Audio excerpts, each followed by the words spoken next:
Am I tripping, or was this March Madness kind of not mad? I was planning on taking a break from long form videos till about Friday because, the 30 teams in 30 days was kind of a lot. But I think I got to break that silence because we have to talk about the 2025 NCAA men's basketball tournament. For those that don't know, the Final Four is now set, and it's all one seeds. Auburn, Duke, Houston, Florida, all the ones survived all the way to the end, and they're going to San Antonio. But is this a good thing or a bad thing? Because a lot of fans are leaning more toward the bad side.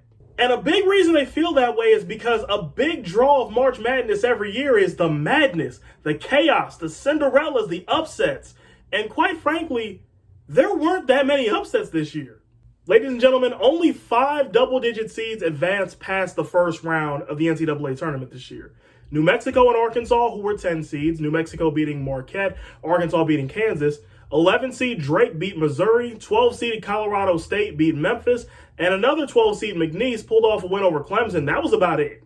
And of those 5, the only team that made it to the Sweet 16, and thus the only team that could reasonably be dubbed a Cinderella, was Arkansas, an SEC team.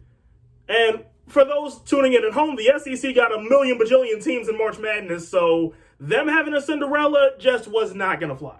But the bottom line is fans tune in every year for the upsets, the buzzer beaters, the bracket busters, and that just didn't happen this year. But why is that, you ask? Well, a lot of fans are pointing to this thing called NIL. Yeah, we're having that discussion. Now, ladies and gentlemen, I'm not going to take up too much of your time and I'm not going to bore you. I'm just going to give you the quick SparkNotes version of what NIL is. Basically, NIL, or name, image, and likeness, is a way in which college players can get paid for representing their school in their sport. With the logic being, hey, the school's making all this money off of me, so it's only right that I make some money off of me as well. NIL is also tied into this thing called the transfer portal, which, again, quick SparkNotes version, basically means any player can transfer to any school at any point and not have to sit out a year, which they previously would have due to NCAA rules. Like, you can transfer to a school and play right away the next season. What this basically means, though, and why so many people both in and out of college sports circles are against it, is because that means after every season, just about everybody on every college roster is more or less a free agent. But where this ties into March Madness and where fans have such a gripe with the NIL and the transfer portal is they claim that these two concepts mean the biggest, most wealthiest programs get all the best kids, and there's no good players for the mid majors for anybody else. And the last thing, at least this is my personal gripe, is how the NCAA is perfectly fine with letting off-season stuff like coaches leaving for other schools and the transfer portal and all that, letting all of that go on during the NCAA tournament, your biggest draw as far as ratings go and as far as attendance goes of the whole year for any sport. Because, I mean, this stuff that's happening, coaches leaving for other schools and players hitting the transfer portal being open, this is all stuff that could be happening in April or May or June, no? Because honestly, that's what I feel, especially for basketball, which is a winter sport. But yeah, I mean, for goodness sakes, the Kevin Willard drama was more exciting and enthralling than a lot of the games in March Madness, although that may be due to how there was only one buzzer beater, and ironically enough, that was Maryland. But that's basically my point. Now, I don't mean to whine and rant, and I promise this is the last of the cons, but no matter what sport it is, fans love parity.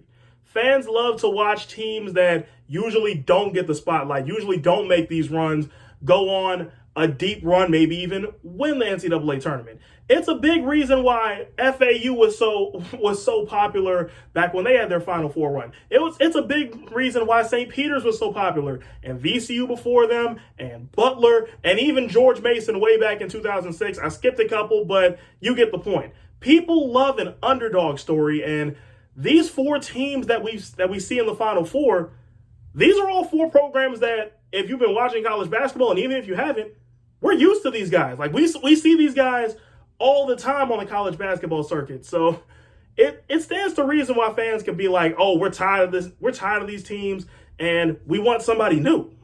But there may be some pros here, y'all. The Final Four is all 1 seeds. And while, yes, that might make it boring. Yes, that means it's chalk.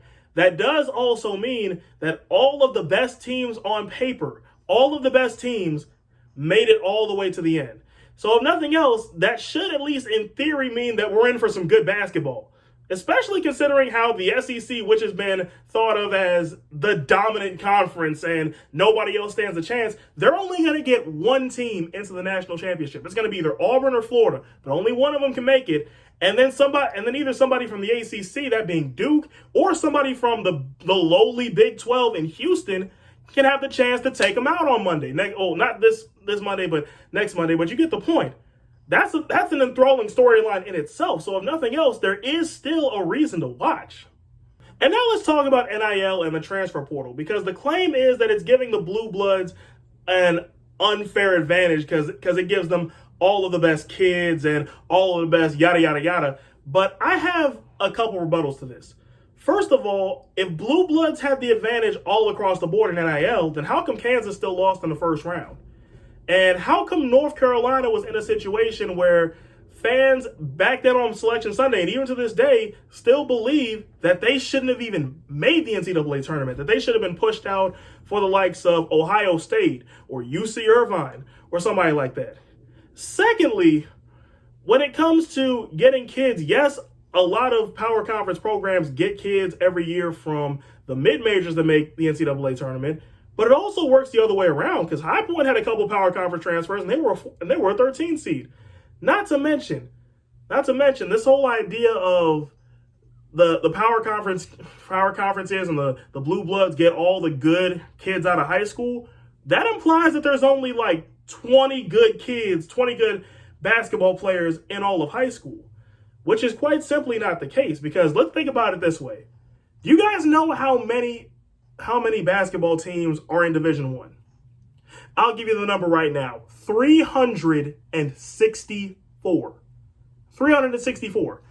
And when we think about high school kids, most of them kids are not turning down a Division I offer. What does that mean? That means the starting five on any Division I roster, from the mighty SEC all the way down to, say, the Metro Atlantic Athletic Conference and the worst team in there, every single player on those starting fives was either the best player on their high school team or the second or third best player. Either way, they were good in high school.